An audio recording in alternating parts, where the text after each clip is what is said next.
नमस्कार दोस्तों, आप सभी का एक बार फिर से हमारे YouTube चैनल अद्भुत भक्ति रस में हार्दिक स्वागत एवं अभिनंदन।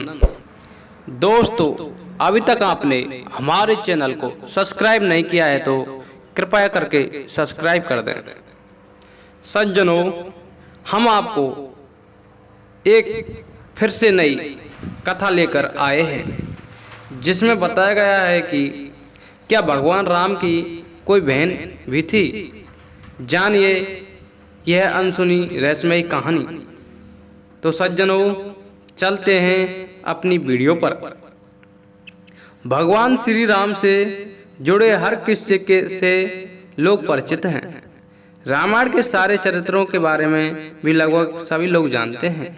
सबको पता है कि भगवान राम के 3 भाई थे, लक्ष्मण, भरत और शत्रुघ्न। लेकिन बहुत कम लोग जानते होंगे कि भगवान राम की एक बहन भी थी जिनका नाम शांता था। रामायण में भी शांता का बहुत कम जिक्र है। शांता इन चारों भाइयों की बड़ी बहन थी। तो सज्जनों, वह राजा दशरथ और कौशल्या की बेटी थी जिन्हें वर्षिणी और उनके पति रोमपद ने गोद लिया था। शांता ऋषि श्रृंग की पत्नी थी। शांता और ऋषि श्रृंग के वंशज सेंगर राजपूत हैं जिन्हें एकमात्र ऋषि वंशी राजपूत कहा जाता है।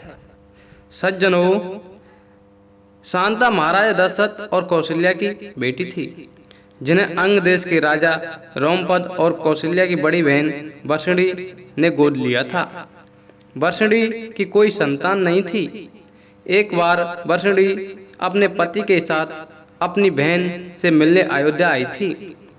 वर्षिणी ने मजाक में शांता को गोद लेने की इच्छा जताई। वर्षिणी की ये बात सुनकर राजा दशरथ ने उन्हें अपनी बेटी शांता को गोद देने का वचन दे दिया था और इस तरह शांता अंग देश की राजकुमारी बन गई। सज्जनों, शांता के बाद राजा दशरथ की कोई संतान नहीं थी। वो एक पुत्र चाहते थे जो उनके राजवंश को आगे बढ़ाए। उन्होंने ऋषि श्रृंग को पुत्र कामेष्टि यज्ञ करने के लिए बुलाया, जिसके परिणाम स्वरूप राम, भरत और जुड़वा लक्ष्मण और शत्रुघ्न का जन्म हुआ। सज्जनों, शांता को वेद कला और शिल्प का अनूठा ज्ञान था। वह बहुत सुंदर थी। एक दिन राजा रोमपद शांता के साथ बातचीत में व्यस्त थे। तभी एक ब्राह्मण मानसून के दिनों में राजा से खेती में मदद मांगने आया। रोमपद ने ब्राह्मण की याचना पर ध्यान नहीं दिया। अपनी उपेक्षा से नाराज ब्राह्मण वहां से चले गए। वर्षा के देव इंद्रदेव भी अपने भक्त के इस अपमान से नाराज हो गए। इसलिए मानसून के मौसम में वहाँ बहुत कम वर्षा होती थी।